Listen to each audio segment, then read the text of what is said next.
Anna didn't notice the moment David rewrote his place in her mind, when his voice grew louder inside her than her very own, when he became the narrator of her story, the interpreter of her memories, the judge of her emotions, and finally, the author of her reality.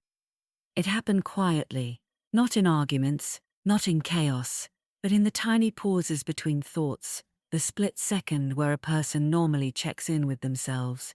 That space was no longer hers. It belonged to him, and this is where it all begins. For months, Anna has been shrinking, trust eroding, confidence thinning, her body betraying her one symptom at a time. So when she finally feels a spark, a small idea, a small dream, something that makes her feel alive, she holds it gently, like the last uncracked piece of who she used to be. A business, something she can build, something that belongs to her. After days of rehearsing the words, she finally gathers the courage to speak. She braces for mockery, but instead, for the first time in what feels like forever, David aligns with her, not in tenderness, but in focus. And that alignment steadies something deep within her, a soft, persistent trembling finally coming to rest, as if an inner river, restless and unsettled, has finally found a quiet bend. He sits beside her at the table. She slides the draft forward, hands unsure, but proud. She walks him through the idea, a service she knows she'd excel at, something carefully researched, a tender dream she's guarded like a secret. He listens closely, asking questions, pointing things out. Hours pass as he offers a presence she hasn't seen in ages. Typing a plan, structuring steps, mapping expenses, choosing a name. I think it has potential, he says.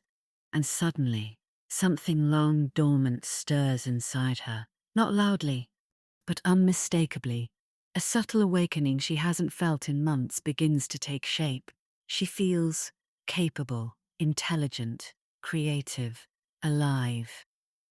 David smiles, warm, reassuring, too soft to notice the thorns beneath. You're smarter than you think, he tells her. You just doubt yourself too much. And Anna lights up, a flicker of the woman she used to be. She allows herself to imagine a future again, one shaped by her own hands. That night, she falls asleep thinking, maybe I misjudged him. Maybe he really does want the best for me. Hope slips into her like winter light, cool, fragile, deceptive, a brightness that seems steady only because she needs it to be. She doesn't know that dawn will crush it in the pale, merciless quiet before sunrise.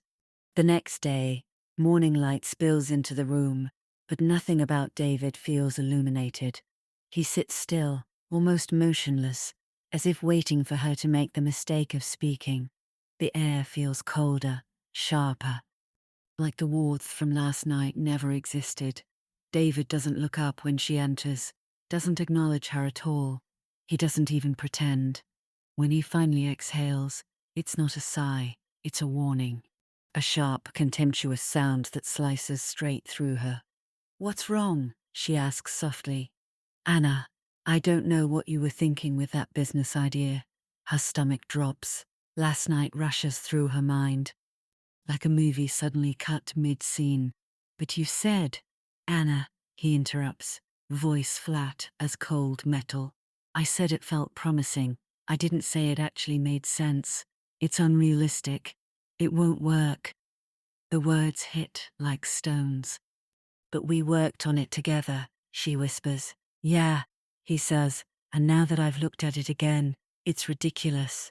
His voice gains momentum, mocking, impatient, slicing deeper with each word. Honestly, I was just trying to be supportive. But you got carried away. You don't think things through. You don't have the discipline. You're not built for something like this. Each phrase lands like a hammer. The softness of the night before dissolves instantly. No warmth. No trace of the man who sat beside her, mapping out a future she dared to believe in. It was never real tenderness, only borrowed affection, a mask he lifts and lowers with effortless, deliberate precision. Hope cracks inside her, splintering down the center of a dream that had barely been born. Narcissists destroy your dreams only after they've watched you believe in them. They need your hope so they can weaponize the fall. They help you just long enough to appear supportive, locate your softest places, gather ammunition, calculate where it will hurt most. Because your ambition threatens them, your independence endangers them, your confidence competes with them. They give hope, real glowing hope, only to take it away, because the taking breaks you deeper than the withholding ever could. So they build you up just to control the collapse. It's not confusion, it's strategy. They want you to associate dreaming with humiliation, trying with punishment, ambition with shame. Her dream feels foolish now. Her hope feels childish. Her confidence, a misunderstanding she should have never trusted.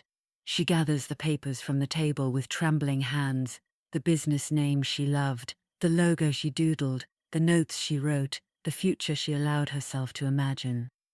Don't waste time on things you can't handle, David adds.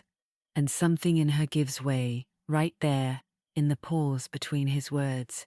That spark she felt, extinguished. That future she pictured, gone. That last fragile piece of her confidence, shattered into dust. A hollowness opens in her chest, as if a small part of her steps backward, retreating from a world that no longer welcomes her.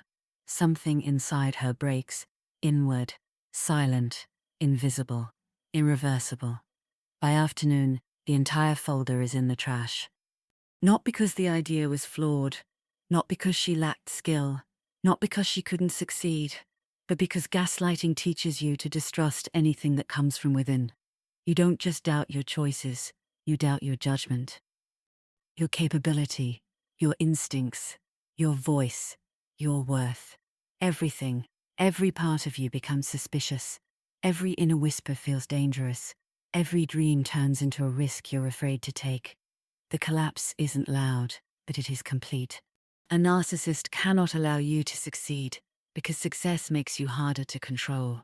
If you have confidence, income, purpose, outside validation, a future that does not orbit them, then you are a flight risk. So they sabotage anything that could empower you. Your dreams threaten their hierarchy.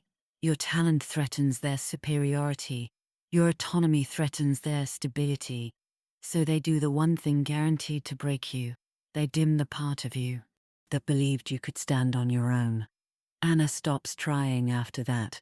Not all at once, but in sharp, soul-deep collapses. She stops voicing ideas. Silence feels safer. Stops dreaming. Hope has turned into a liability. Stops reaching for growth. She knows what happens when she tries. Stops imagining a future, because the version of her who dreamed it is gone.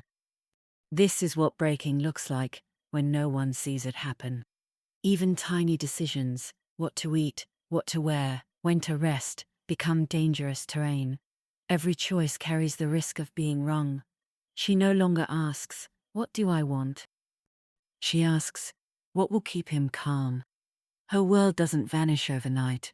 It folds in on itself inch by inch, compromises so small she doesn't notice them disappearing.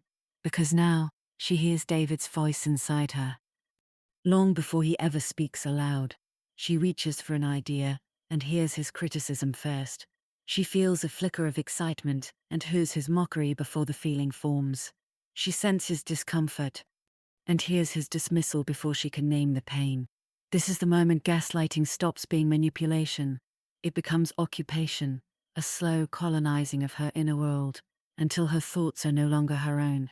She tears herself down, so he no longer has to. Rejects her own ideas before he ever reaches them. Becomes her own critic, her own limiter, her own destroyer. When the war no longer happens between two people, but entirely inside you, gaslighting completes its final task. Your voice becomes his.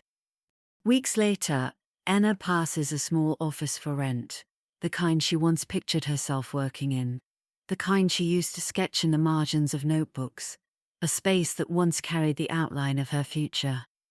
Her steps slow, her breath stumbles. A faint, familiar ache rises in her chest. For a fragile second, soft as a pulse, she sees the life she could have built. A workspace she would have made her own, clients she would have guided, a version of herself who felt capable, bright, possible. But before the vision fully forms, David's voice, now rooted inside her, answers for her. It would have failed. You're not capable. You're lucky I stopped you. And like a door slammed by a sudden wind, the moment closes. Anna walks on, not because she stopped dreaming, but because she no longer believes her dreams belong to her. She has stopped seeing herself as someone who is allowed to want anything at all. Gaslighting doesn't end with confusion. It ends with absence, the loss of the self you were and the self you could have become. It happens in the quiet, exhausting moment you stop fighting for the version of yourself you once believed you were. And the most devastating part, you don't even realize you're disappearing. Not while it's happening. Not while you're still trying to survive him. Not while you're still trying to be reasonable, calm, easy, grateful. You only feel the quiet, the caution, the shrinking, that numb, tired sadness that settles where your dreams used to live. And it is the reason so many survivors almost never make it out. You only realize later when you look for yourself and find a silence where your life used to be. This is the break. A version of you slips out of your own life, softly, silently, carefully. A door inside you, the one you once opened with trembling hope, quietly clicks shut. And you don't even hear it. For now, remember, you were never theirs to break. You were only finding your way back to the truth they feared. And when you finally return, fully, fiercely, unshakable, they will no longer exist in the landscape of your becoming. And when your voice rises, clear, steady, undeniable, he will fade from your story as if he was never real at all.